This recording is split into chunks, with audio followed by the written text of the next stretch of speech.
Terima kasih Pak Edi. Izin share screen.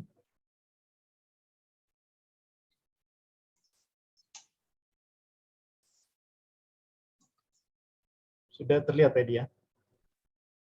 Ya, sudah Pak. Baik, selamat sore Ibu Bapak sekalian. Sore ini saya akan berbagi tentang masih kejadiannya di pabrik kimia punya Bayer. Kita tahu sama-sama Bayer dari Jerman, tapi kejadiannya di Amerika. Dan kembali kejadiannya disebabkan karena ketidakdisiplinan operator dalam menerapkan prosedur dari kontrol sistem. Jadi kejadiannya itu ada reaksi yang tidak terkendali, runaway reaction, sehingga akibatnya pressure vessel bejana tekannya meledak. Waktunya tanggal 28 Agustus 2008, kira-kira jam hampir tengah malam, 10.35 PM. Tempatnya di Bayer Crop Science di West Virginia, Amerika. Gambar di sebelah kanan menunjukkan akibat dari ledakan tersebut. Bagaimana kejadiannya? Kejadiannya adalah terjadinya reaksi kimia yang tidak terkendali di dalam pressure vessel yang namanya residue treater, yang mengakibatkan bejana tekan meledak dengan hebatnya. Akibatnya 2 orang meninggal dan 8 orang cedera. Di fasilitasnya itu terletak kira-kira 9 mil sebelah barat dari kota kecil Charleston di West Virginia. Asal mulanya lokasi tersebut dimiliki oleh Wright Field Airport di tahun 1942, kemudian dirubah menjadi tempat untuk produksi sintetik rubber karena keperluan untuk Perang Dunia Kedua oleh pemerintah Amerika. Kemudian 1947 lokasi tersebut dibeli oleh Union Carbide untuk memproduksi insektisida Carbamat. Dan 1986 dibeli oleh perusahaan dari Prancis, Ron Poulenc, yang membeli divisi dari agriculture terkait dengan pertanian. Kemudian Bayer Crop Science membeli fasilitas tersebut di tahun 2002. Di lokasi tersebut bukan hanya Bayer, tapi ada beberapa perusahaan lain. Totalnya ada 7 tenan, 7 perusahaan di dalamnya dengan 16 unit produksi dan 5 unit utilitas dan pendukung. Bayer Crop Science merupakan bagian dari Bayer yang menyediakan bahan-bahan terkait dengan pertanian seperti insektisida, herbisida, dan fungisida untuk penggunaan komersial dan juga untuk penggunaan privat. Di lokasi tersebut, Bayer memiliki 3 fasilitas, 3 unit. Yang sebelah timur itu produksi MIC, metil isocyanat. Ini bahan kimia yang bocor pada kejadian Bhopal. Kembali kedua kalinya saya sebut Bhopal. Yang pertama waktu kita bahas respiratory, sekarang di sini. Suatu saat akan kita bahas tentang Bhopal karena kejadiannya sangat-sangat hebat. Ribuan orang meninggal akibat lepasnya MIC. MIC ini sangat beracun. Dan juga fosgene. Fosgene juga sama beracun. Kejadiannya di Dupont pernah juga saya presentasikan. Kemudian unit kedua adalah metomil larvin. Ada di sebelah barat. Kejadiannya ada di unit ini, tangki yang meledak itu.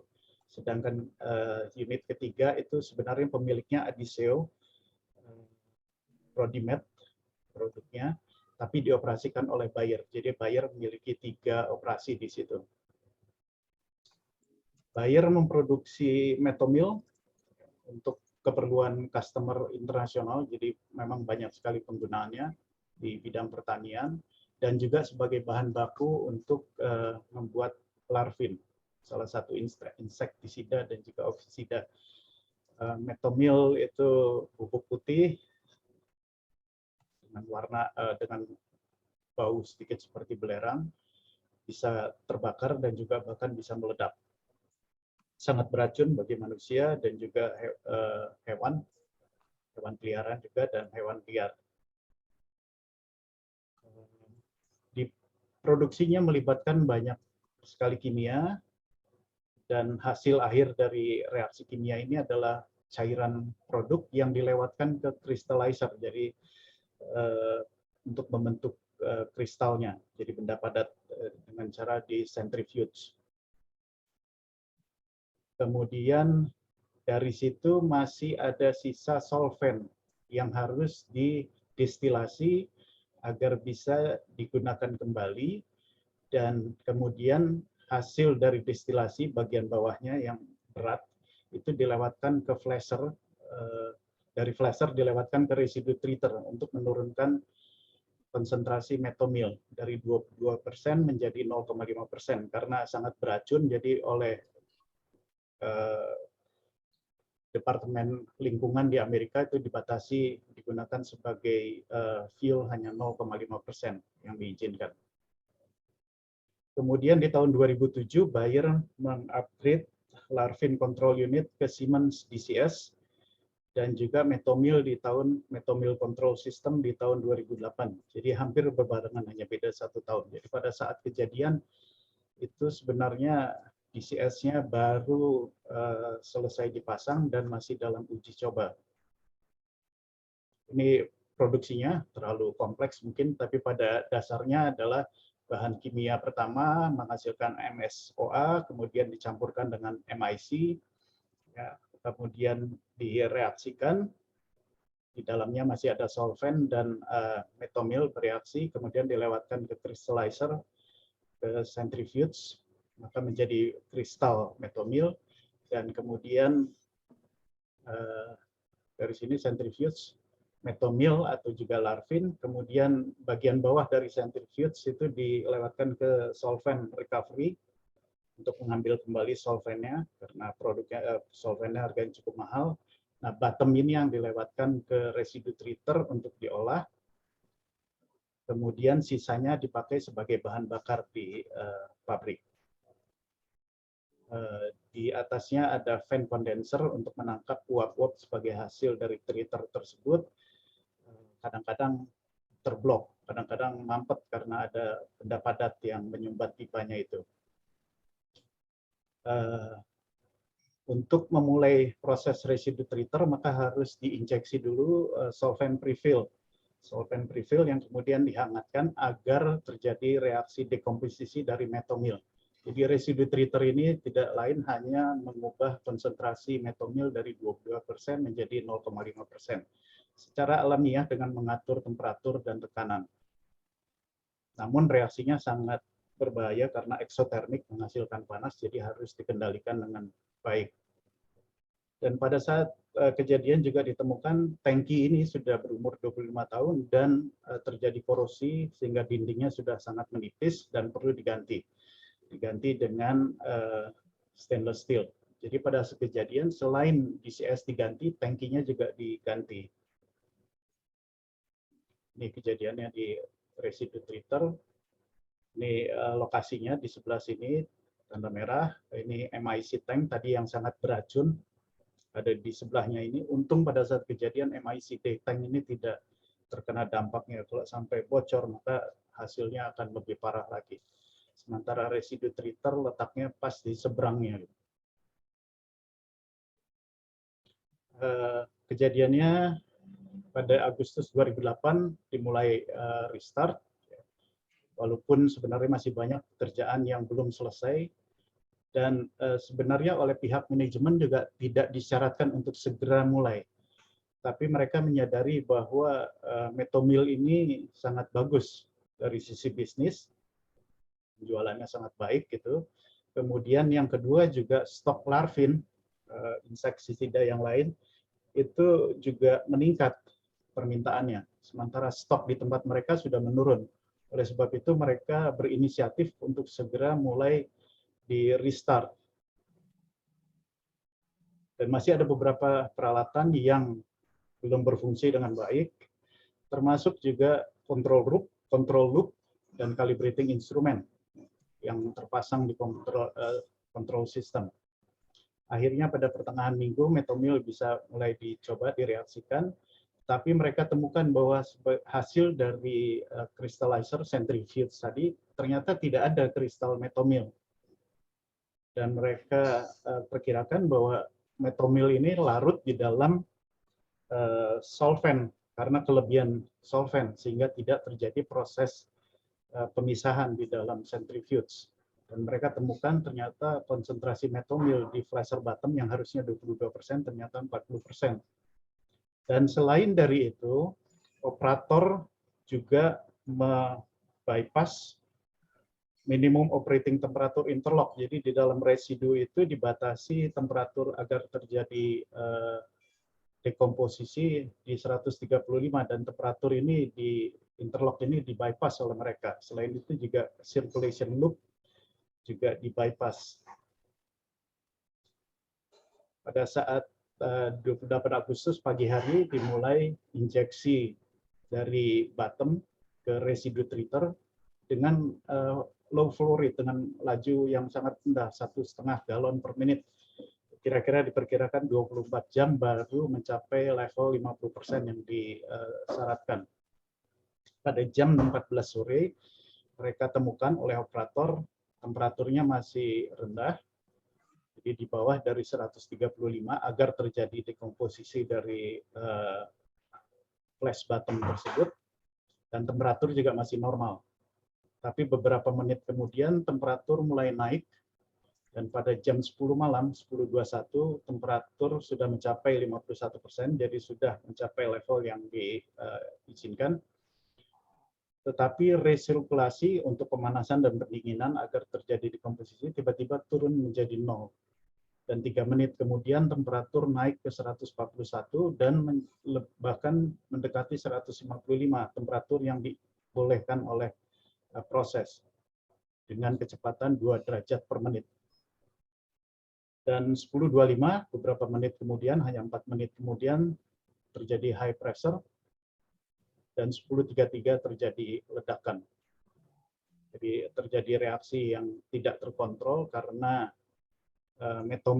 konsentrasi metomil yang sangat tinggi di dalam residu treater, dan untungnya tidak pecahan-pecahan tidak mengenai tangki MIC. Kalau ini sampai terjadi, maka mungkin kejadian kayak Bhopal bisa terjadi. Sedikit video. The Bayer Crop Science plant is a large chemical complex of more than 400 acres on the Kanawha River near Charleston. It is located in a populated area next to West Virginia State University. Bayer operated 4 manufacturing units using highly toxic chemicals, including methyl isocyanate, or MIC, to produce carbamate pesticides and other products. One unit, located adjacent to a 6,700-gallon capacity storage tank of MIC, used a series of chemical reactions to synthesize the Bayer pesticides methomyl and larvin. During the summer of 2008, the methomyl larvin unit was shut down for several months of scheduled maintenance, a major control system upgrade, and replacement of a 25-year-old pressure vessel called the residue treater. Inside this vessel, residual methomyl was decomposed at a high temperature so the waste solvent could be used as fuel elsewhere in the plant. This process released heat and needed to be carefully controlled to prevent a runaway reaction. Bayer was eager to get the unit back online to meet increased demand for larvin, with workers putting in extended hours to get the job done. A decision was made to restart the unit, but this was premature. Workers faced numerous equipment problems, and the new computer control system had not been fully calibrated and was not ready for use. This made the startup particularly risky. 5 days into the startup of the unit, the residue treater was brought online. For safety reasons, the vessel needed to be pre-filled with clean solvent and heated to prevent a dangerous accumulation of reactive methomyl during startup. A safety interlock would prevent methomyl residue from being fed to the vessel if the temperature was too low. But some operators believed the heater could not reach the required temperature to open the valve. Contrary to operating procedure and with manager's knowledge, operators used a password to bypass the safety interlock. This routine workaround increased the likelihood of a runaway reaction. Other equipment problems diverted the operator's attention, and on the day of the accident, they mistakenly did not pre-fill the vessel with solvent. Adding to the dangers, problems with a crystallizer raised the concentrations of methomyl in the residue significantly above the safe operating limit. During the day, the over-concentrated methomyl inside the vessel began to decompose, releasing heat. As the temperature climbed, the rate of the decomposition reaction increased rapidly. By 10 p.m., the temperature was approaching the safety limit. At 10:17, the pressure began to climb quickly, unnoticed by the board operator who was dealing with other equipment problems. At 10:25, the residue treater high pressure alarm went off. The board operator mistakenly believed pressure was increasing because the vent pipe had become blocked, as had occurred many times in the past. He radioed 2 outside operators to check the vent pipe and set the vessel cooling system to full, but the runaway reaction could not be controlled. At 10:33 p.m., the residue treater violently ruptured. The vessel careened into the production unit, ripping out piping, electrical conduit, and a large structural column. More than 2,200 gallons of flammable and toxic material sprayed in all directions. A massive fire erupted. Other debris struck the protective steel mesh surrounding the storage tank, which contained 13,700 pounds of methyl isocyanate. The 2 workers who had been checking the vessel's vent pipe were fatally injured. 2 other workers and 6 volunteer firefighters were treated for possible toxic chemical exposure. Jadi sebagus apapun sistemnya, kalau masih bisa ada intervensi manusia, maka bisa terjadi kegagalan. Saja dari saya, Pak Edi. Terima kasih. Baik, terima kasih Pak Paul Wijaya atas penyampaian safety moment-nya. Kita lanjutkan dengan acara pokok kita yang akan disampaikan oleh Pak Revianto Setiawan. Waktu kami persilahkan Pak Revi. Terima kasih. Ya, baik. Terima kasih Pak Edi atas waktu dan kesempatan yang diberikan kepada saya untuk sharing terkait remote operation dan juga kolaboratif dashboard. Oke, mohon ditunggu sebentar, saya persiapkan slide-nya, Bapak Ibu sekalian.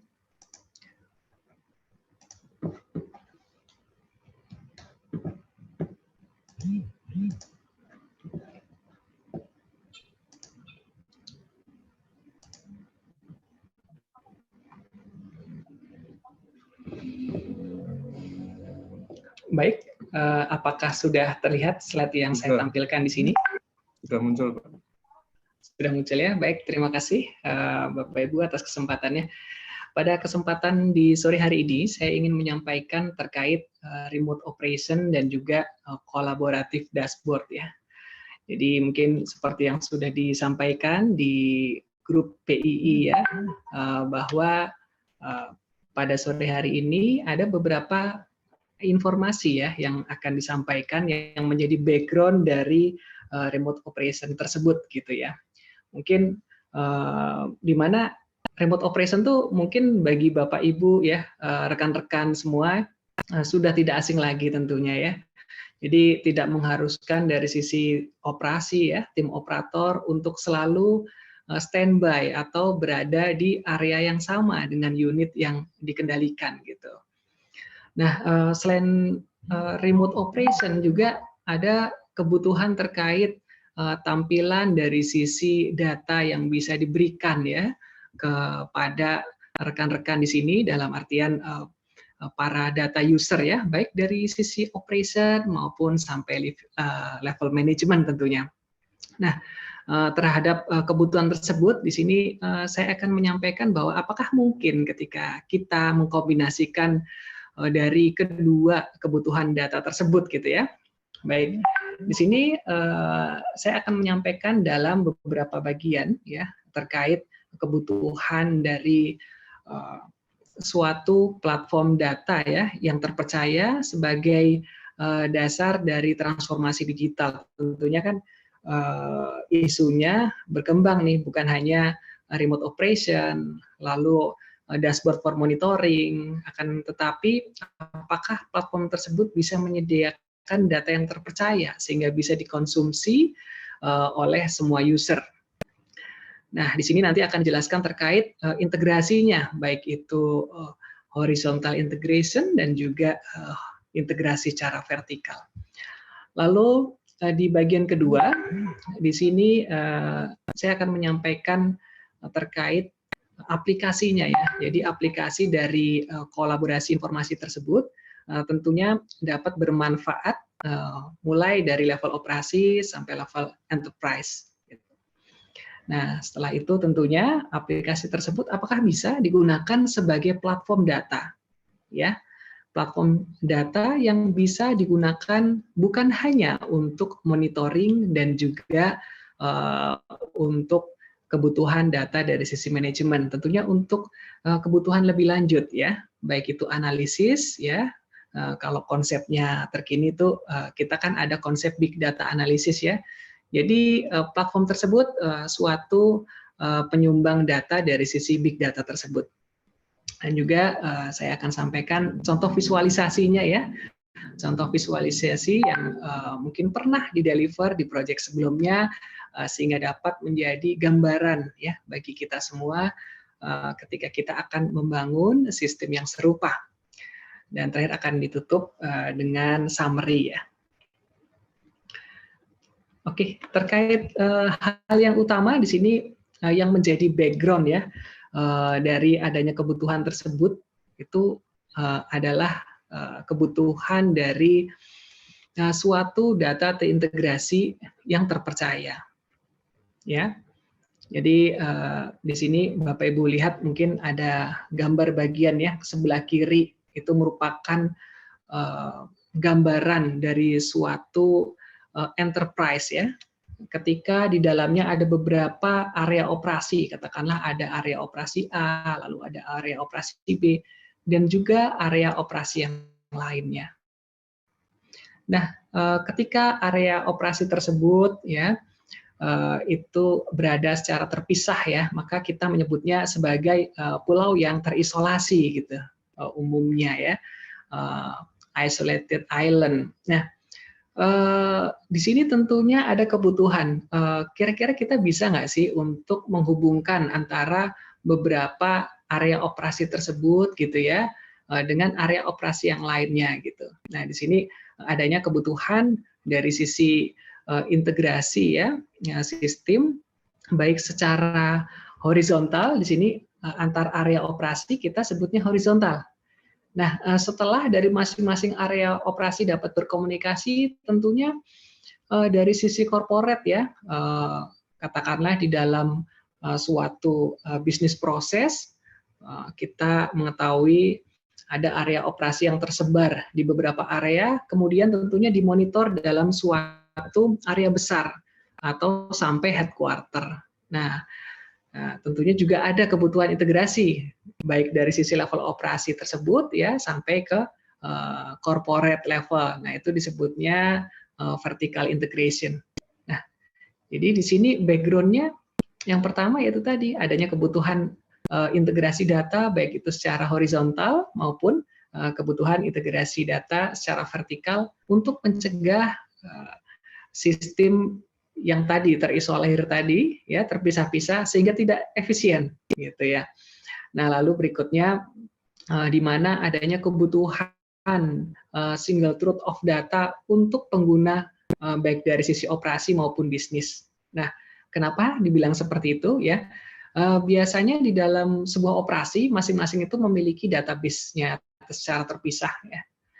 Ketika database tersebut terbentuk secara terpisah dan tidak terintegrasi, nah biasanya akan memiliki kendala dari sisi pelaporannya, Bapak Ibu sekalian.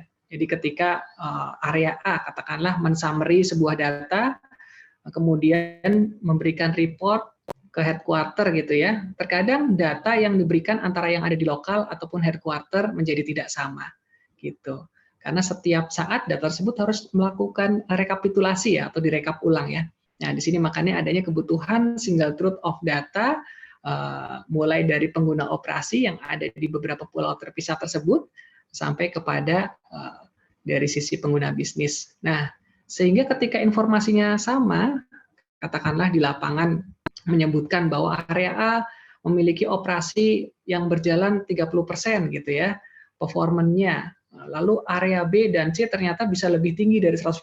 Oh, secara corporate atau bisnis bisa nggak area B dan C ini mensubsidize ya, meningkatkan sehingga performa dari salah satu area yang kurang dari 100% tersebut bisa disubsidi dari area yang lain. Nah, sehingga dengan adanya kolaborasi tersebut ya, tentunya dari sisi manajemen dapat mengambil keputusan yang lebih cepat dan lebih akurat. Nah, tentunya di sini dari sisi kelincahan bisnis ya, secara corporate manajemen dapat mengambil keputusan dengan lebih baik dan lebih cepat tentunya ya. Jadi nggak perlu nunggu dulu area A, direkap dulu datanya, data produksinya berapa sih, nunggu waktu gitu ya. Area B berapa, sehingga tidak real time. Nah di sini adanya kebutuhan data yang perlu diinformasikan secara real time ya, dari sisi level operasi sampai dari sisi level bisnis. Nah sehingga terbentuk ini namanya konsep real time enterprise yang ada. Nah, setelah ini saya akan coba sharing terkait challenge ya dari sisi integrasi tersebut. Tadi sudah dibilang bahwa yang namanya dari sisi level operasi sampai dari sisi bisnis itu harus bisa terintegrasi dengan baik.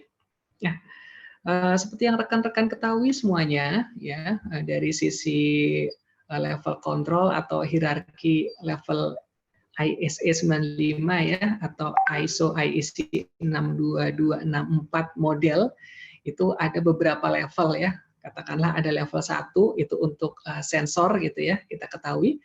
Lalu ada level 2 di atasnya yakni untuk scope manufacturing control ya. Biasanya aplikasinya itu di lapangan seperti DCS gitu ya, PLC dan sistem kontrol lainnya yang diterapkan di dalam industri proses. Nah, lalu naik lagi ke atas. Nah, ini ada level 3 untuk kebutuhan produksi dan juga operation management. Nah, biasanya disebutkan umumnya seperti manufacturing execution system gitu ya, MES, atau manufacturing operation management system, MOMS, dan banyak istilah yang serupa untuk level 3 ini. Nah, lalu di atas untuk sistem bisnis ini kita ketahui ada sistem yang bernama enterprise system ya, business planning and logistic.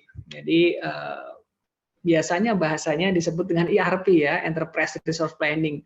Di sana juga banyak bentuknya seperti package, konsep atau modul untuk kebutuhan produksi ya, transportasi dan yang lainnya. Ini tergantung dari bisnis modelnya tentunya. Ketika bisnis model yang A, yang satu dengan yang lainnya tentunya berbeda.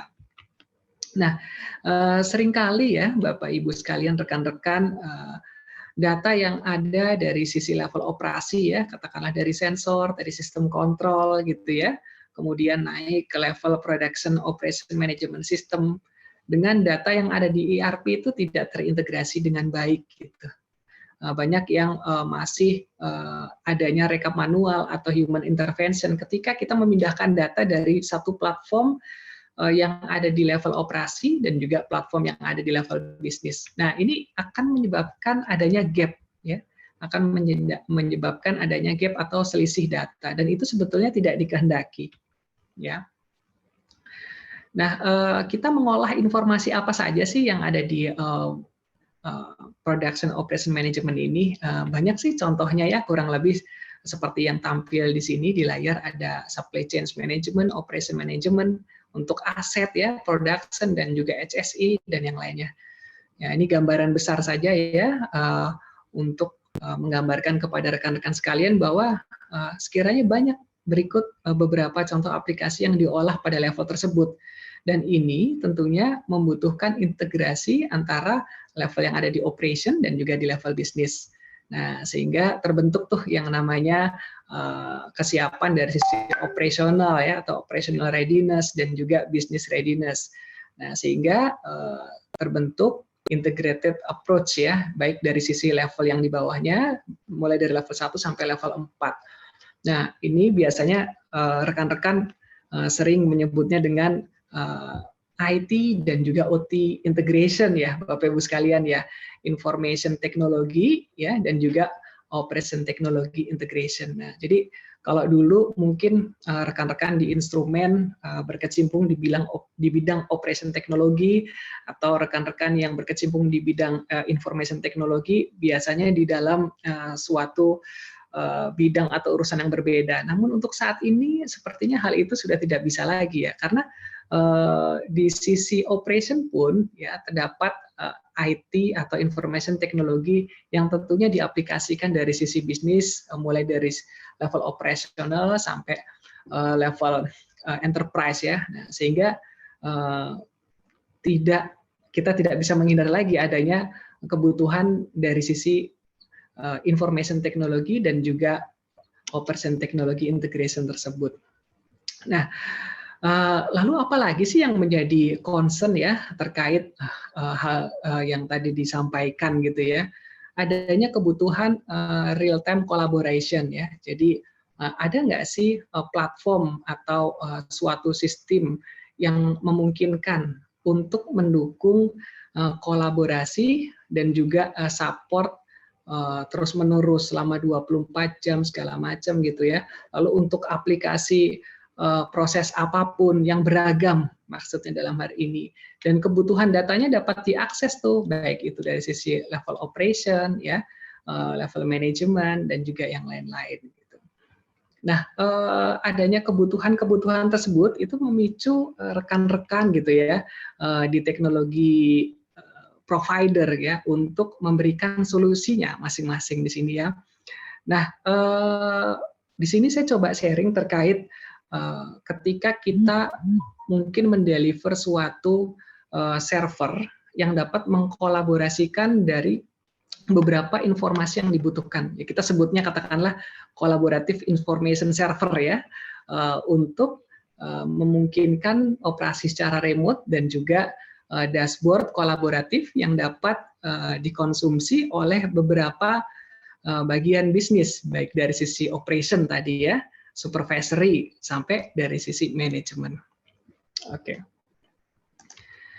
Nah, di sini mungkin saya ingin mengingatkan bahwa teknologi yang ada saat ini itu sudah mengarah ke open process automation ya, Bapak Ibu sekalian ya. Jadi sudah masing-masing teknologi provider itu tidak bisa lagi membuat suatu teknologi yang dedicated hanya untuk sistemnya dia sendiri gitu ya, di mana open process automation ini memiliki visi ya, yakni sistem otomasi itu agar lebih memiliki standar yang sama dan juga protokol yang terbuka ya, open dan saling bekerja secara berkesinambungan. Jadi nggak harus katakanlah sensornya dari teknologi provider A, lalu nanti kontrolnya dari teknologi provider A juga gitu. Oh, sehingga kalau saya menggunakan solusi baik itu sensor ataupun kontrol gitu ya, dan juga manajemen aplikasi harus dari vendor yang sama, itu tidak gitu ya. Jadi di sini tujuannya open process automation ini adalah ya untuk membuat data produksi itu lebih mudah ya digunakan untuk monitoring dari sisi operation plan dan juga aset. Nah, sehingga memungkinkan tuh adanya optimisasi baik dari sisi operation management maupun dari sisi aset management ya. Nah, tentunya juga memperhatikan plan availability dan safety dari sistem yang ada gitu ya. Nah, konsepnya di sini juga merupakan add-on ya, add-on ataupun dapat berintegrasi dengan existing system. Katakanlah jika Bapak Ibu sudah menggunakan sistem yang berbeda di lapangan gitu ya. Nah, sehingga mungkin nggak ketika teknologi tersebut ya yang berupa collaborative information dashboard atau server itu terintegrasi dengan sistem yang ada gitu ya. Lalu tentunya vendor netral ya Bapak Ibu. Jadi ketika di lapangan atau di tempat operasi Bapak Ibu sekalian sudah memiliki teknologi masing-masing, nah apakah itu bisa dimanfaatkan bersama teknologi yang ada. Dan tentunya ada fitur atau standar protokol komunikasi ya yang open ya. Sekarang itu kalau OPC dulu kan ada OPC Data Access gitu ya, yang sekarang ada OPC Unified Architecture, di mana OPC-nya atau Oliver Process Control-nya tidak harus diinstal di dalam sebuah PC dengan operating system tertentu, katakanlah Microsoft Windows atau apapun. Nah, akan tetapi OPC Unified Architecture ini dapat dibenamkan ke dalam suatu device, baik itu control ataupun PLC device, gitu ya. Nah, oke. Lalu di sini saya coba akan sharing juga Bapak Ibu terkait dari sisi tadi kita sudah sebutkan ya, horizontal integration, vertical integration, adanya kebutuhan tersebut ya. Nah, lalu bagaimana gitu kan? Lalu bagaimana caranya? Jadi di sini kita bayangkan aja ketika kita memiliki suatu aplikasi atau database gitu ya, dan aplikasi itu memiliki kemampuan untuk berkomunikasi atau protokol gitu ya terhadap beberapa device yang ada gitu. Katakanlah device ini kita bilang tadi di level 2 ya, device control gitu Bapak Ibu ya, baik itu DCS ataupun PLC. Nah, di sini tentunya sistem tersebut ya itu dituntut untuk jika ingin melakukan horizontal integration atau integrasi secara horizontal, tentunya di dalam konsep horizontal integration ini antara area 1 dan area 2 itu biasanya nggak sama teknologinya ya. Area 1 katakanlah menggunakan teknologi dari provider A gitu ya. Nanti area berikutnya menggunakan teknologi dari provider B dan seterusnya. Ini kan beragam. Ya. Nah, bagaimana sih? Nah, sistem tersebut dituntut tentunya dapat memiliki beberapa industri standar ya, open interface. Yang mudahnya biasanya kan masing-masing teknologi provider punya tuh standar open interface ya. Baik itu contohnya Modbus gitu ya, lalu OPC tadi dan juga standar interface lainnya. Dan juga biasanya, masing-masing saya punya nih controller yang spesifik gitu ya. Ketika saya menggunakan standar open tadi, kayaknya beberapa parameter diagnostik ataupun parameter-parameter yang ingin saya komunikasikan sepertinya nggak bisa terdeliver dengan baik. Ada nggak sih driver yang spesifik? Nah, tentunya sistem tersebut juga harus tuh dituntut memiliki beberapa communication driver ya, kita bilangnya, untuk beberapa controller atau brand-brand controller yang ada gitu, dan juga beberapa yang pada umumnya terpasang. Nah, sehingga jika terdapat kedua item tersebut, sistem ini ya, kolaboratif aplikasi ini, kolaboratif app tersebut itu dapat mendukung kita semua dari sisi integrasi secara horizontal. Ya, oke. Nah, lalu selanjutnya tadi udah secara horizontal ya. Nah, lalu terkait operasi gitu ya. Terkait operasi biasanya ada beberapa plan yang tersebar gitu ya, atau area proses yang tersebar.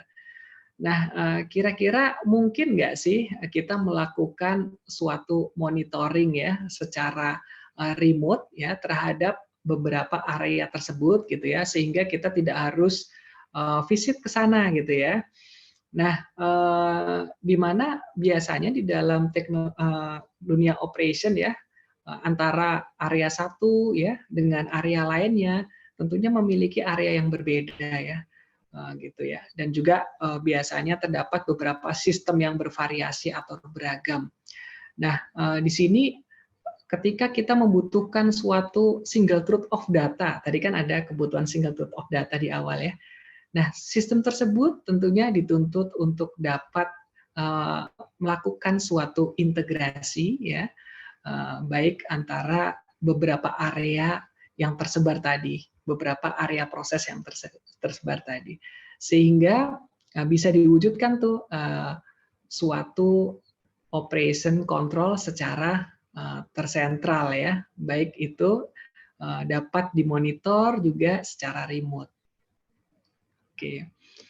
Nah, tadi tersentral, oke, yang ini sekarang secara remote ya tadi.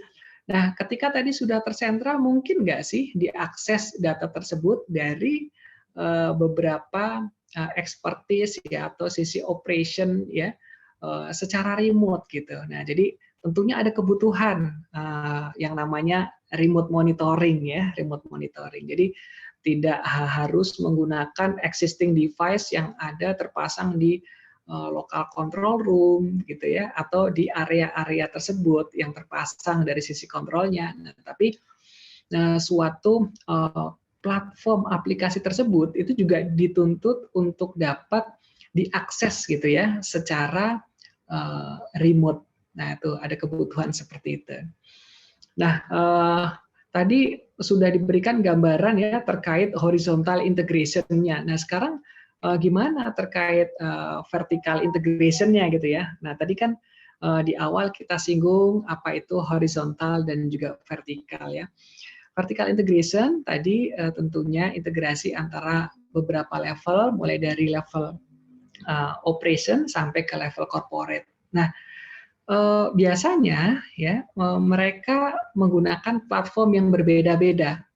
Dari sisi operation biasanya menggunakan suatu HMI atau sistem dashboard gitu yang spesifik ya. Biasanya satu paket atau terintegrasi gitu ya dengan kontrol yang diaplikasikan di lapangan.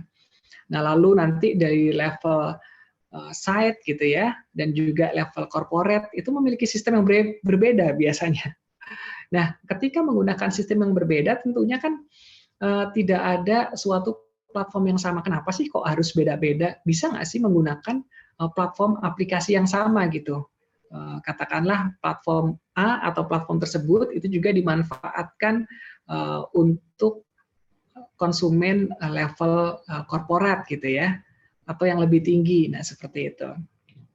Nah, tentunya aplikasi kolaboratif dashboard dan juga information server ini tentunya dituntut untuk dapat memenuhi konsumen data tersebut untuk diakses mulai dari level operation sampai level enterprise atau corporate. Nah, ini tadi yang disampaikan kebutuhan remote monitoring ya. Tentunya remote monitoring itu tidak hanya diakses dengan menggunakan PC, tapi juga dengan menggunakan platform yang lain gitu ya. Jadi selain diakses menggunakan PC, tentunya platform tersebut juga harus dapat diakses dengan menggunakan baik itu tablet ya ataupun mobile device gitu ya. Nah, tentunya dengan perkembangan IT yang ada saat ini gitu.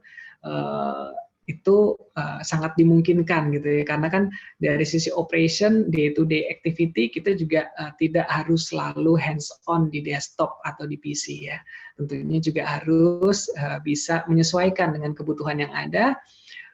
Ketika dari sisi operation atau dari sisi supervisor saya cukup ingin mengakses visualnya menggunakan tablet menggunakan personal device, bisa nggak sih? Nah, tentunya ada kebutuhan itu. Nah, akan tetapi tidak hanya bisa diakses ya dari mana saja, tentunya juga dari sisi keamanan ya, dari sisi keamanan juga dituntut gitu. Nah, kira-kira platform tersebut bisa nggak sih ya memberikan akses yang bisa diakses oleh berbagai devices dan juga tentunya aksesnya secure atau aman gitu ya. Nah, lalu yang terakhir di sini ya. Jadi kalau teknologi tersebut bisa mengintegrasikan baik itu secara horizontal maupun vertikal, diakses dari mana saja ya, memungkinkan untuk mendukung kerja kita untuk remote operation ya.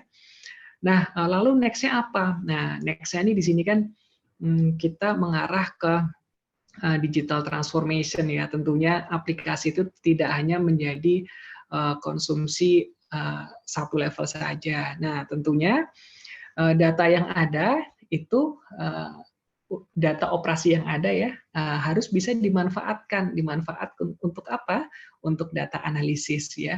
Sehingga dari data analisis yang ada dapat memungkinkan untuk melakukan optimisasi gitu dari sisi proses. Jadi kalau data proses yang ada hanya untuk kebutuhan proses kan tidak bisa melakukan continuous improvement ya Bapak Ibu sekalian ya. Nah, kan tetapi ketika kita memiliki suatu platform data, ada baiknya ya ketika platform data itu juga melakukan data gathering ya untuk collect semua data dari beberapa area, kemudian kita lakukan analisis gitu ya. Nah, setelah kita lakukan analisis tentunya kita bisa nih melakukan optimasi. Oh, ternyata dari sisi proses ya bisa loh ini dioptimasi lagi sehingga KPI atau production kita bisa meningkat. Nah, itu siklus itu terus gitu ya kita lakukan. Nah, sehingga dapat memungkinkan yang namanya improvement. Nah, lalu tadi data analisis itu tentunya tidak hanya dilakukan di dalam satu platform gitu ya.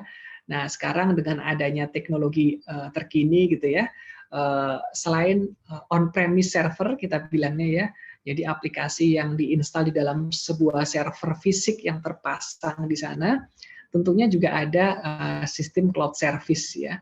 Jadi ketika rekan-rekan ingin meminimalkan footprint, wah saya kalau punya on-premise server kan harus maintain nih servernya ya, lalu harus sedia space ruangan, tentunya kita ada expenses budget untuk pengadaan barangnya maupun maintenance dan juga konsumsi daya kan, wah ternyata lebih hemat nih kalau saya menggunakan cloud service, hanya bentuknya sewa saja, tapi saya sudah nggak perlu mikirin itu yang namanya pembelian aset, hardware ya, lalu konsumsi listrik yang tentunya tidak kecil dan juga katakanlah koneksi internetnya gitu ya, dan juga yang lain-lain. Nah, tentunya ada cloud service. Nah, tentunya aplikasi itu juga dituntut. Mungkin nggak sih aplikasi tersebut itu untuk dapat diaplikasikan atau diinstal ya di dalam sebuah cloud service ataupun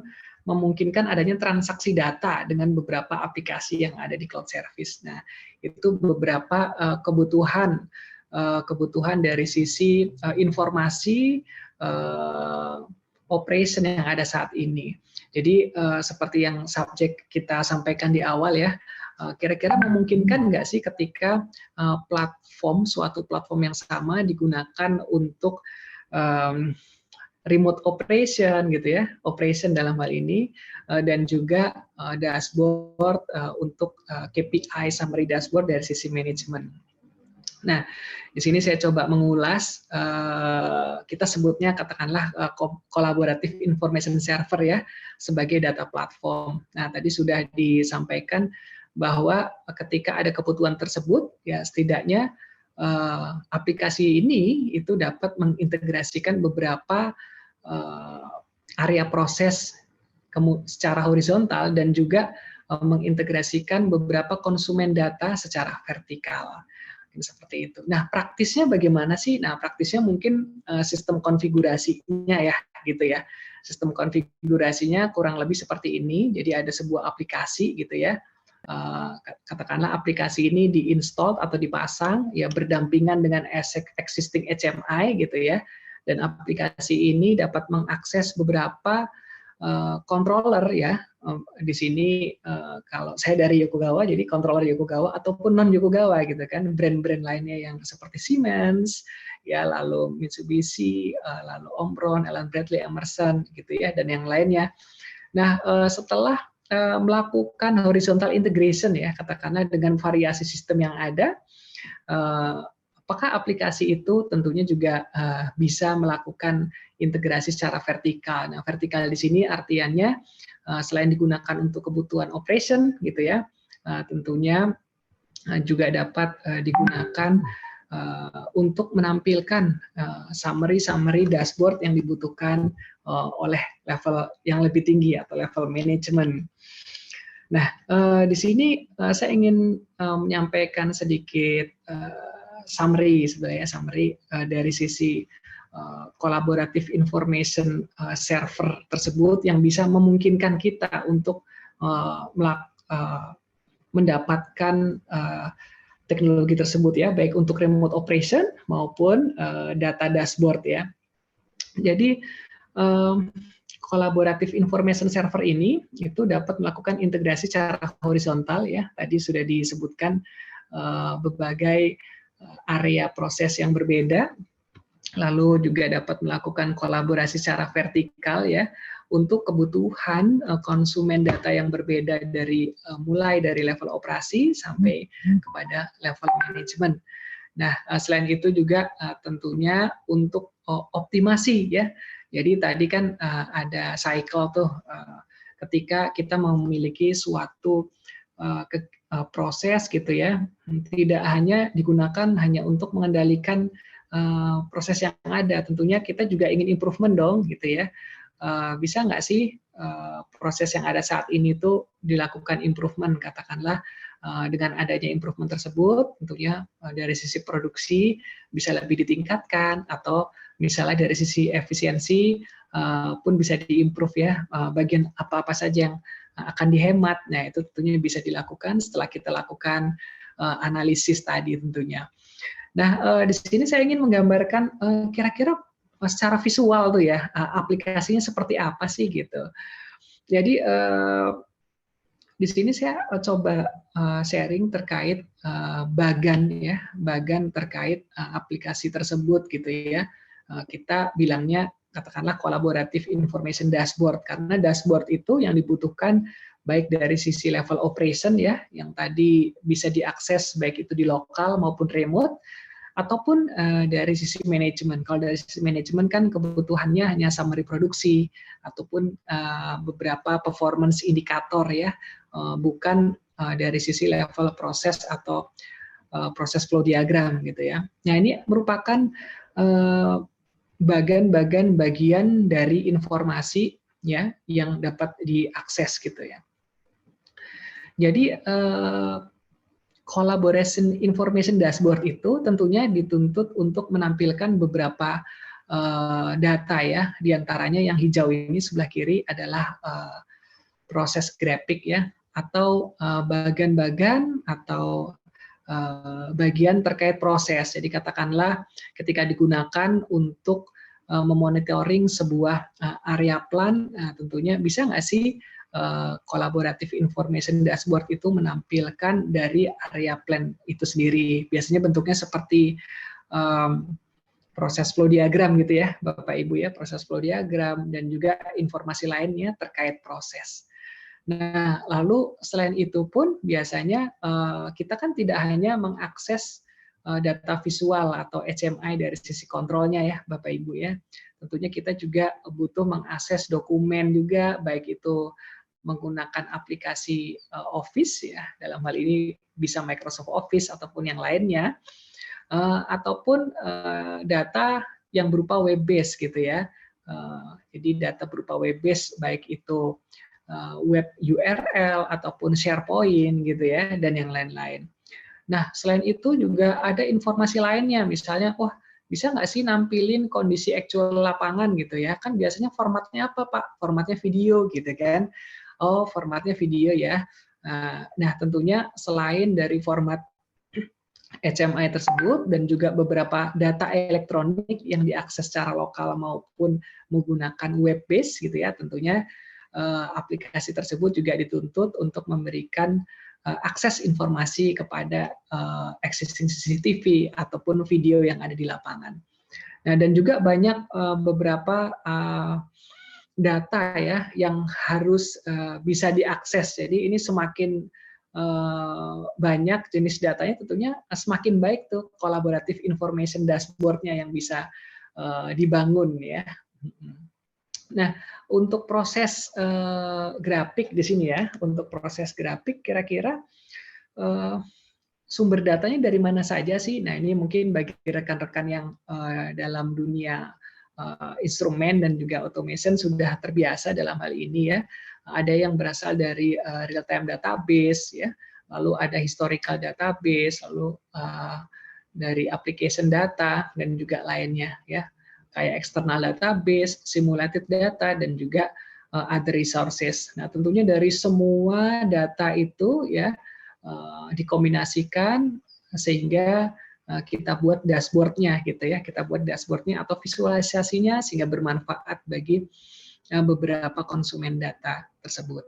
Nah, ini contohnya ya, contoh dari collaborative information dashboard ya. Dan ini contohnya kalau di dalam sini ada tampilan katakanlah ini adalah tampilan area unit operasinya. Nah, ini contohnya misalnya di offshore platform, Bapak Ibu sekalian.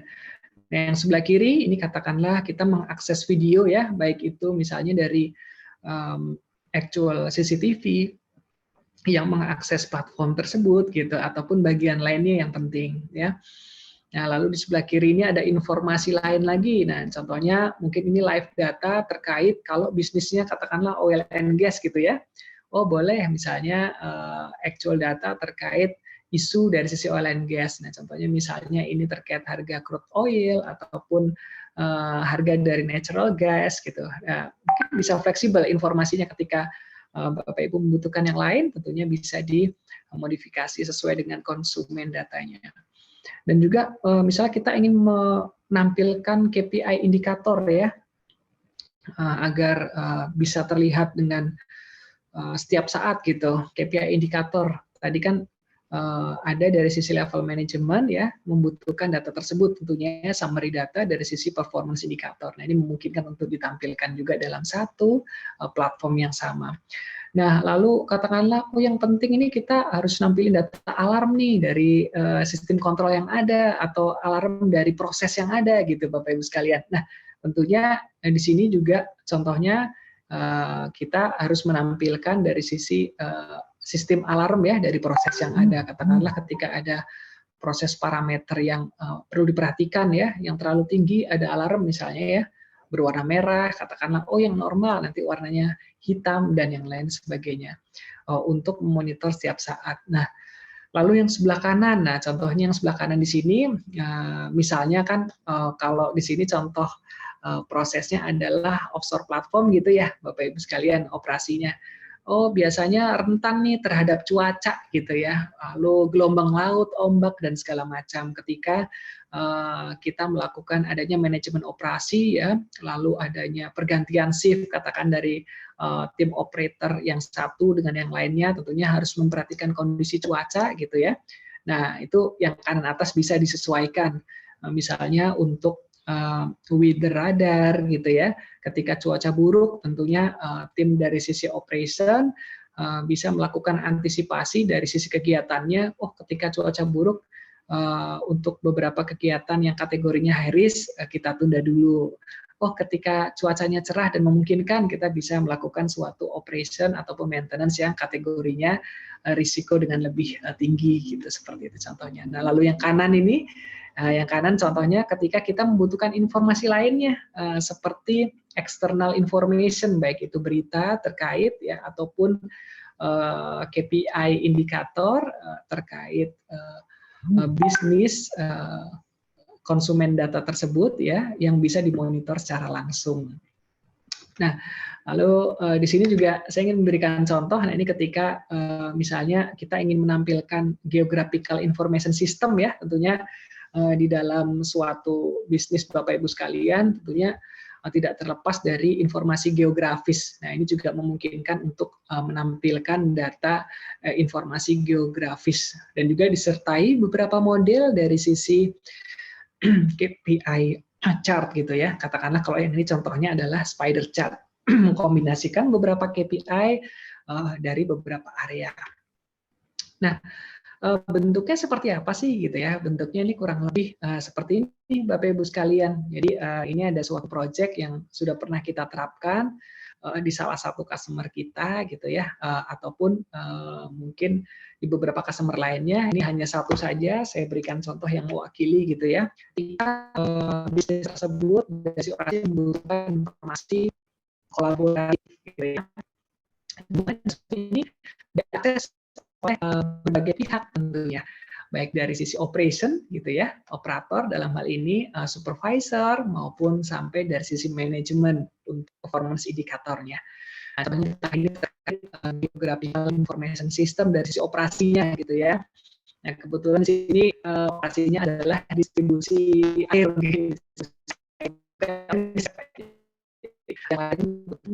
Contohnya distribusi air, kita lihat ketika air merah, oh berarti biasanya ada notifikasi ada problem di lapangan atau dalam distribusi air lah di area tersebut. Gitu ya. Dari sisi proses yang sebenarnya ada grafik tampilan PFD atau proses flow diagram, apakah proses normal, apakah proses terganggu? Nah, kita bisa menilai ketika prosesnya berjalan normal, tapi di daerah tersebut ada komplain. Kenapa sih kok masih ada komplain? Apakah kesalahan dari sisi distribusi, ya, atau kesalahan dari sisi produksinya?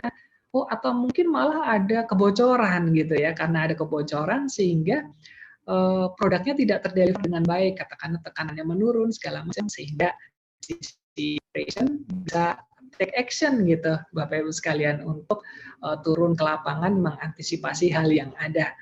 Nah, mungkin itu merupakan contoh dari collaborative information dashboard ya yang bisa diimplementasikan di industri operation Bapak Ibu sekalian, sehingga bisa memberikan berbagai benefit ya atau keuntungan diantaranya ya itu tadi collaboration information service ini tentunya harus support open process automation ya, di mana dapat mengintegrasikan berbagai sistem kontrol ya juga berbagai sistem database secara enterprise. Nah, lalu memungkinkan adanya centralized operation, kayak tadi tuh ada beberapa area dimonitor dalam satu control room yang besar gitu ya, untuk multiple plan gitu katakanlah. Atau sebaliknya, dari informasi yang ada ketika ingin diakses secara remote juga mungkin. Nah, lalu juga memprovide satu kesatuan dashboard ya, katakanlah ada dashboard prosesnya, terus habis itu ada GIS atau geographical information-nya, lalu ada video dari CCTV-nya. Nah, itu tentunya akan bermanfaat seperti itu. Nah, dan yang tidak kalah lupa, ya tidak kalah penting ya, dan jangan lupa juga ketika suatu sistem tersebut dapat mendukung kita ya untuk melangkah lebih jauh ke digital transformation tadi. Jadi sistem tersebut tentunya bisa terkoneksi ya dengan menggunakan application portfolio interface ya, programming interface, sehingga bisa melakukan beberapa pengolahan data dan juga memberikan feedback gitu ya kepada sistem atau proses yang sedang berjalan. Nah, sehingga continuous improvement yang tadi diharapkan itu dapat terwujud dengan baik. Ya, mungkin sekian yang bisa saya sampaikan pada sharing session di sore hari ini. Untuk selanjutnya saya serahkan ke moderator. Terima kasih. Baik, terima kasih Pak Revianto atas penyampaian materinya yang luar biasa, sangat rinci dengan contoh-contohnya ya. Kita lanjutkan dengan pertanyaan ini banyak ya, tapi tadi saya dapat pesan dari Pak Revianto nih ada acara ya, jadi mungkin kalau bisa ingin lebih awal sehingga mungkin sampai pertanyaan Ibu Herawati ya nih ya kita selesaikan. Mohon jangan nambah pertanyaan lagi. Baik, kita mulai dengan pertanyaan dari Pak Gusti ya. Ini bagaimana dengan security sistemnya? Seberapa aman dalam artian serangan virus, sinyal palsu atau bahkan bugs? Silakan. Halo. Halo, ya. Kedengaran ini, Pak? Halo. Halo, Bapak Ibu, apakah saya terputus? Kedengaran tapi agak putus-putus. Terputus-putus. Agak terputus-putus, Pak Revianto.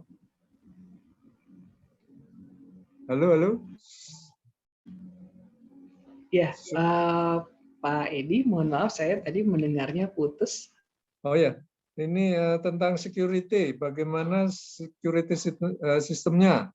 Seberapa aman dalam artian ancaman virus, sinyal palsu atau bug?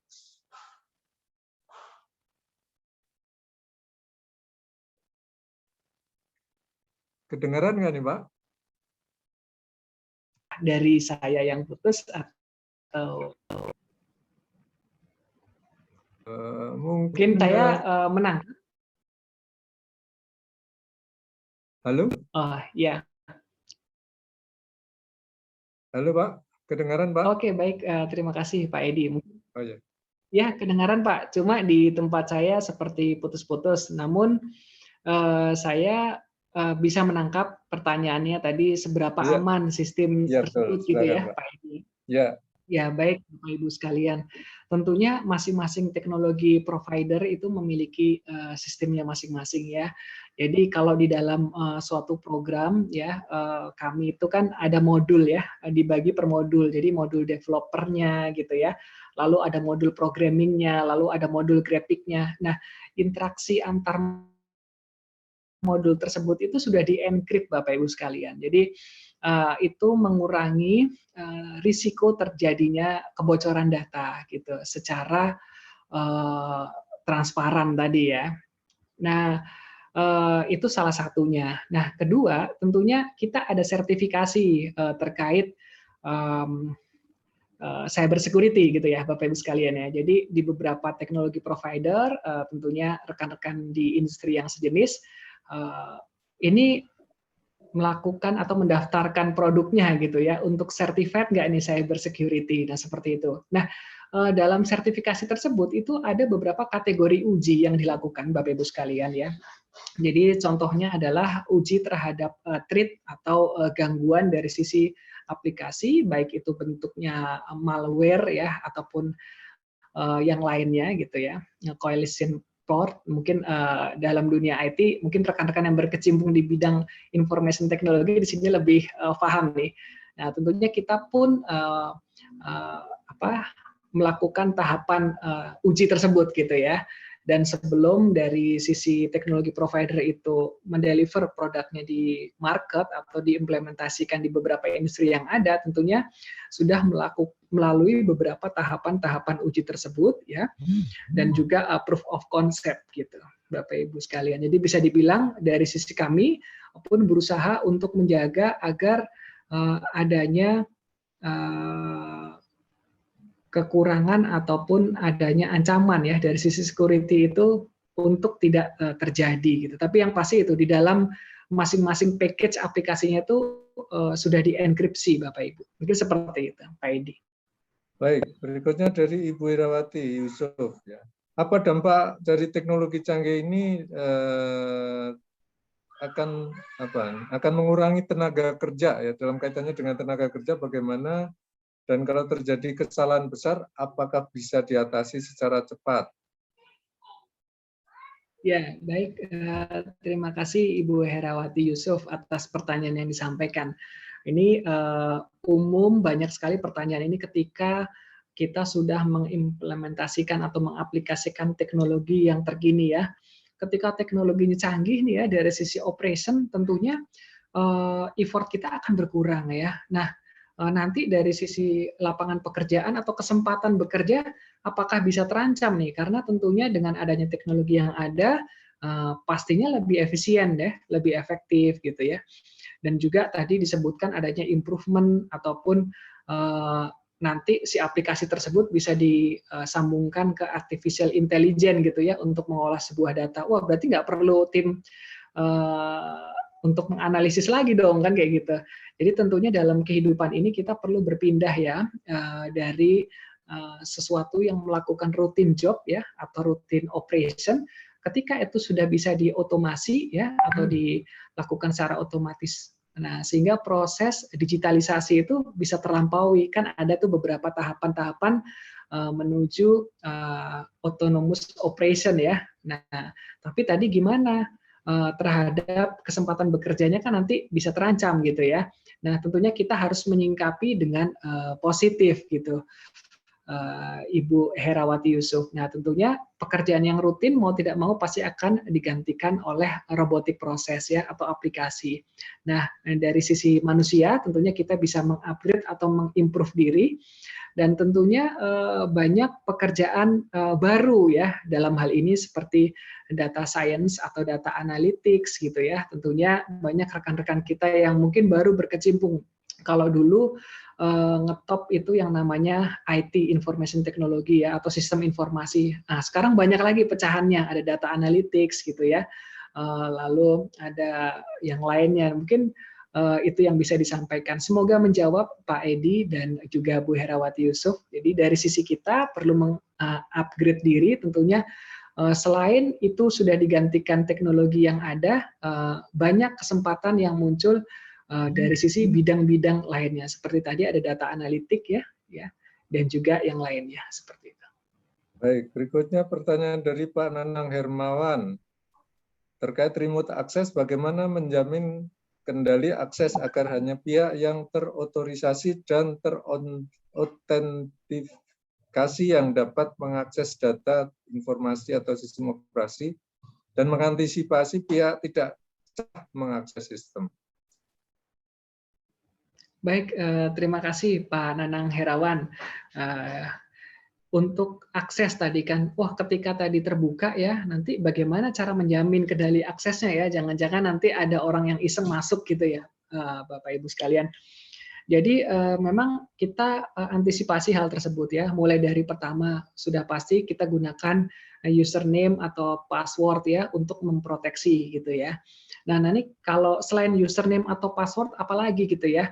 Nah, dari sisi corporate masing-masing ya, perusahaan masing-masing tentunya bisa membatasi dengan hanya menggunakan VPN atau virtual private network gitu ya, ataupun dengan aplikasi tunneling dalam hal ini atau enkripsi network yang lainnya. Nah, banyak teknologi-teknologi tambahan ya add-on di lain aplikasinya, karena di aplikasinya hanya menyediakan katakanlah username dan password yang berbeda. Yang dirasa itu sudah cukup memproteksi ya, karena sejauh ini sudah cukup aman. Nah, tapi ketika dari sisi rule perusahaan masing-masing ingin menambahkan, katakanlah harus menggunakan VPN nih, ya private network, oke. Nah, jadi itu akan tentunya lebih aman di sini ya, Pak. Tadi pertanyaan dari Pak Nanang. Pak Nanang Hermawan. Oh ya, Pak Nanang Hermawan ya. Semoga bisa menjawab Pak Nanang Hermawan ya. Kalau dari sisi aplikasinya tentunya ada enkripsi password dan juga username. Nah, akan tapi ketika diaplikasikan di perusahaan Bapak Ibu ingin menambahkan security menggunakan VPN dan yang lainnya, itu sangat mendukung dalam mengimprove dari sisi security-nya, Pak. Ya. Baik, berikutnya dari Pak Tandi. Dalam konsepsi ID ini apakah sudah menerapkan mengintegrasikan machine learning, analisis big data dan sebagainya? Bila sudah, seperti apa hasilnya? Oke, baik, terima kasih Pak Tandi. Memang disiapkan ke arah sana Pak Tandi, karena sejauh ini di perkembangan di operation teknologi tentunya ya, kita sadari tidak secepat di dunia IT atau dunia information technology gitu. Katakanlah di dalam dunia information technology sudah mengarah dan juga sudah diimplementasikan adanya artificial intelligence dan juga machine learning. Nah, tentunya di operation teknologi itu nggak secepat itu. Loh, mengapa kok tidak secepat itu? Tentunya di sisi operation teknologi ada beberapa kajian-kajian dan juga standar yang harus dipenuhi. Apakah sistem yang terbuka itu cukup aman gitu, katakanlah ya, network wireless itu sudah ditemukan sejak tahun berapa? Kenapa di teknologi operasi baru pada tahun sekitar 2005 dan 2007 diaplikasikan di field wireless gitu ya. Nah, karena melewati beberapa kajian-kajian dan juga standar internasional yang baru dibentuk seperti itu.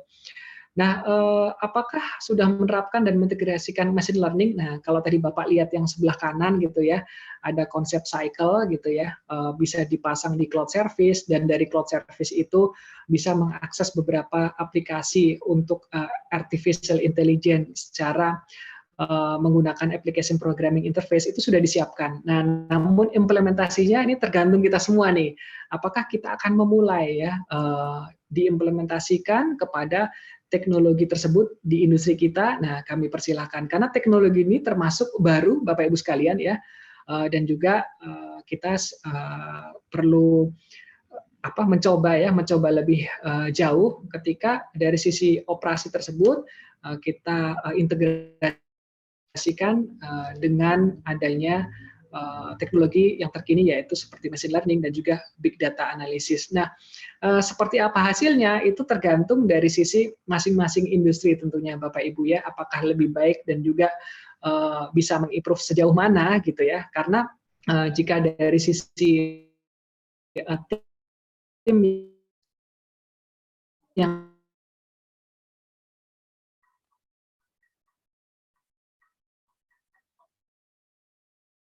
Suaranya ada terputus. tentunya perlu dilakukan visi konsep dan juga hasil. Apakah hasil pada saat visibility study dilakukan gitu, Bapak? Baik, saya coba ringkas ya dengan singkat. Apakah sudah menerapkan, siapkan ke arah sana? Karena dari sisi aplikasinya bisa terkoneksi dengan beberapa aplikasi menggunakan application programming interface, baik untuk machine learning ya, artificial intelligence dan yang lainnya. Seperti itu Pak Edi. Baik, berikutnya pertanyaan dari Pak Wahidin Wahab. Bagaimana menentukan level untuk suatu aplikasi dalam sistem tersebut secara hardware maupun software? Apa ada polisi tertentu yang digunakan dalam menentukan level-level tersebut? Oke, baik, terima kasih Pak Wahidin Wahab atas pertanyaannya. Mungkin di sini maksudnya adalah level berdasarkan hierarki ya. Tadi kalau kita melihat berdasarkan standar ISA 95 ya, atau IEC ISO 62264 model, itu ada level mulai dari sisi level operasi gitu ya, level kontrol, sampai manajemen dan juga enterprise. Nah, sebetulnya level tersebut sudah ada framework-nya, Pak Wahidin, sesuai dengan standar ISA 95 ya, atau ISA 95. Nah, apakah ada policy tertentu yang digunakan dalam menentukan level tersebut? Sebetulnya sudah ada standarnya, Pak, sesuai dengan standar ISA 95 atau IEC ya, IEC ISO 62264 model. Seperti itu Pak Edi. Baik, mungkin menjawab Pak Wahidin. Berikutnya dari Ibu Herawati Yusuf lagi nih. Bisa nggak sharing modul simulation gangguan yang biasa terjadi dan sudah bisa diatasi?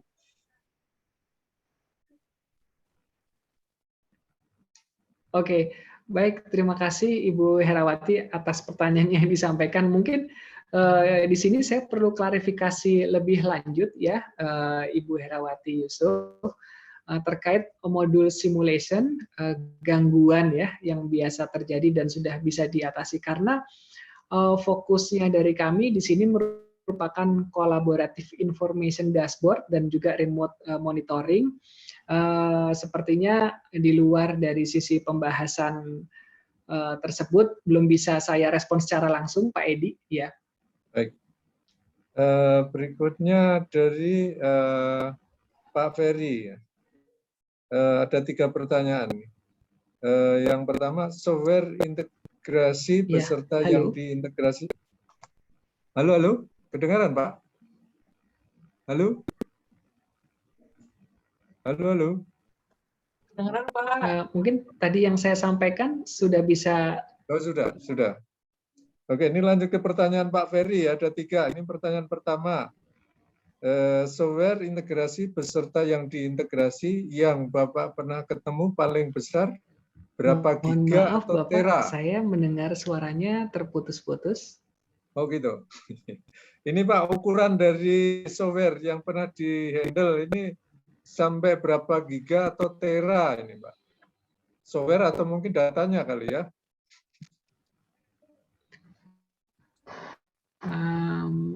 Baik, mungkin untuk mengurangi bandwidth, saya coba matikan video saya ya, Pak Edi ya. Mungkin ya, silakan, saya bisa mendengar lebih baik. Oke, baik. Sudah ya Pak?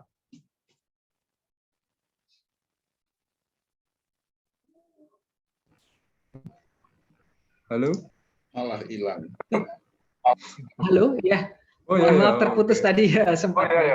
Ya, baik. Ini sudah lebih baik sepertinya. Saya ganti network saya Iya. Oke, ya. Ini pertanyaan pertama, Pak, tentang ini apa ukuran. Mungkin software ya, program dan data. Sampai berapa giga atau tera? Pertanyaan dari Pak Ferry. Ini pertanyaan pertama.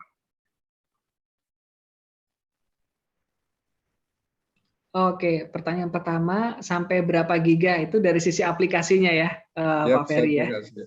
Ya. Oh iya, baik, terima kasih Pak Ferry. Untuk aplikasi itu tidak sampai 1 giga Pak, mungkin cukup kecil, hanya hitungan puluhan atau hanya ratusan mega. Namun dia bisa lebih besar karena jika Bapak Ibu sekalian mengakses data yang lebih banyak. Katakanlah dari sisi aplikasi tersebut, Bapak Ibu sekalian membuat beberapa tampilan dashboard gitu ya. Dari tampilan dashboard itu mungkin ada 5 bagian, dari setiap 5 bagian ada sub dashboardnya lagi gitu ya. Ada sub dashboard, kemudian masuk lagi ke sub dashboard, sehingga kan jumlahnya banyak ya item yang akan diakses. Nah, lalu ketika penggunaan, ya sifatnya aplikasi tersebut itu pasti mengakses dan juga merecord data secara terus-menerus ya. Ketika dalam hitungan minggu, bulan, ataupun tahun ya, sejumlah data yang diakses tersebut ya, katakanlah ada puluhan atau ratusan teks, tentunya akan terakumulasi ya. Nah, bisa jadi dalam 1 tahun itu dari yang puluhan atau ratusan mega tersebut bisa menjadi sampai 1 giga ataupun lebih gitu ya, karena banyaknya data yang terekam atau terrecord dalam aplikasi tersebut gitu. Baik. Pertanyaan nomor 2, adakah data bahwa penggunaan cloud bisa hemat berapa persen? Ini penggunaan cloud ini sekarang. Oh iya, terima kasih Bapak. Nah, jadi terkait apakah ada data penggunaan cloud itu bisa hemat berapa persen? Nah, itu mungkin sudah banyak bisa diakses ya Bapak Ibu.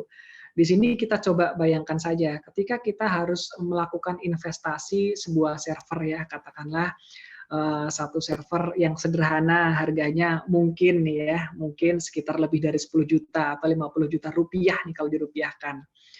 Nah, dengan adanya cloud service sudah banyak dengan kapasitas minimum yang hanya berkisar 100 atau 200 dolar dalam setiap bulannya gitu ya.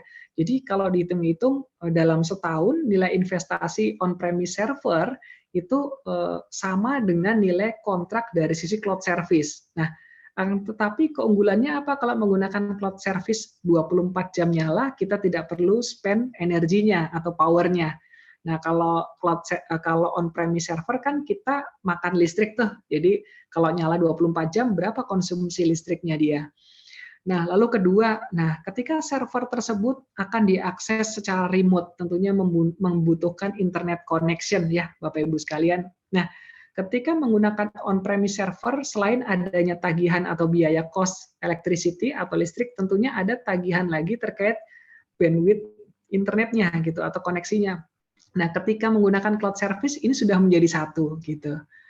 Nah, lalu kedua, risiko dari sisi downtime ya, ketika ada katakanlah ada sambungan listrik yang terputus gitu, ada hardware yang rusak, itu harus di-maintain dalam 1 tahun terus-menerus. Tentunya kita harus spend cost lebih untuk pengadaan seperti UPS ataupun spare part dari sisi hardware on-premise server tersebut. Nah, akan tetapi ketika kita sudah memiliki kontrak cloud service ya, di sana tentunya sudah menjamin katakanlah availability 99, sekian persen gitu ya. Jadi downtime-nya itu nggak sampai sekian jam dalam 1 tahunnya. Nah, itu sudah dijamin Bapak Ibu sekalian. Jadi mungkin kalau dibilang apakah ada data mana yang lebih hemat menggunakan cloud service, tentunya seperti itu sebagai gambaran. Saat ini untuk cloud service sudah ada yang 1 tahunnya seharga atau bahkan lebih murah ya dari harga sebuah server, dan itu sudah include bebas biaya tagihan listrik, bebas biaya internet, dan juga sudah terjamin tidak ada downtime. Seperti itu Pak Ide, mungkin bisa menjawab. Baik. Pertanyaan nomor 3, apa ini untuk produk software integrasi ini kompetitor Yokogawa ini apa Pak? Ya, untuk kompetitor Google mungkin di sini saya tidak bisa menjawabnya ya, karena dari sisi teknologi provider yang lainnya mereka memiliki brandnya masing-masing ya. Dari sisi kami cukup memberikan informasi terkait hal tersebut. Jadi kalau dari sisi kompetitor Google apa mungkin saya tidak bisa menjawab di forum ini Pak Edi ya. Mungkin bisa Baik, ini diakses sekarang ya ini secara pertanyaan mandiri. terakhir ini Pak dari Pak Paul Wijaya nih. Terima kasih. Bagaimana dengan kebijakan pemerintah bahwa data tidak boleh disimpan di luar negeri? Apakah bisa dikendalikan bahwa data yang diakses tidak akan disimpan di luar negeri? Oke, baik. Terima kasih Pak Paul Wijaya. Jadi terkait kebijakan pemerintah tersebut, tentunya kita bisa antisipasi dengan on-premise server ya Pak Paul. Jadi untuk menjamin bahwa data tersebut tidak lari keluar, tentunya harus kita localize gitu ya. Caranya tadi ya kita menggunakan entah local cloud service atau kita menggunakan local on-premise server. Seperti itu Pak Paul. Mungkin menjawab ya dengan singkat. Baik, terima kasih Pak. Ini 17.02. Mohon maaf, ini Pak Revi ada acara, sehingga kita batasi pertanyaan. Biasanya pertanyaannya banyak ini Pak. Ini tadi kita batasi, ya inilah sampai 17.02 kita akhiri acara sore hari ini. Sekali lagi, saya atas nama Bika Teknika mengucapkan terima kasih yang sebesar-besarnya kepada Pak Rivianto Setiawan yang sudah menyampaikan materi dan juga menjawab beberapa pertanyaan. Terima kasih pada Pak Paul Wijaya yang sudah menyampaikan sistem momen sore hari ini. Terima kasih pada ibu-ibu dan bapak-bapak yang bergabung pada acara webinar BK Teknika sore hari ini. Mohon maaf kalau ada yang kurang berkenan, acara kita lanjutkan minggu depan ya, Selasa, Rabu sore. Gitu. Salam sehat-sehat selalu dimanapun berada, tetap disiplin mengenakan protokol kesehatan. Wassalamualaikum warahmatullahi wabarakatuh. Terima kasih. Selamat sore. Waalaikumsalam warahmatullahi wabarakatuh. Terima kasih Pak Edi. Terima kasih, terima kasih. Ya. Terima kasih Pak Edi. Terima kasih. Terima kasih Pak Edi. Pak Revi. Terima kasih Pak Tandi, Pak Dian, Pak Wadin Wahab. Terima kasih. Sehat-sehat Pak. Alhamdulillah. Terima kasih Pak Edi. Terima kasih Bu Herawati. Terima kasih Pak Edi. Terima kasih Pak Ronald. Mohon maaf kita tutup Zoom-nya.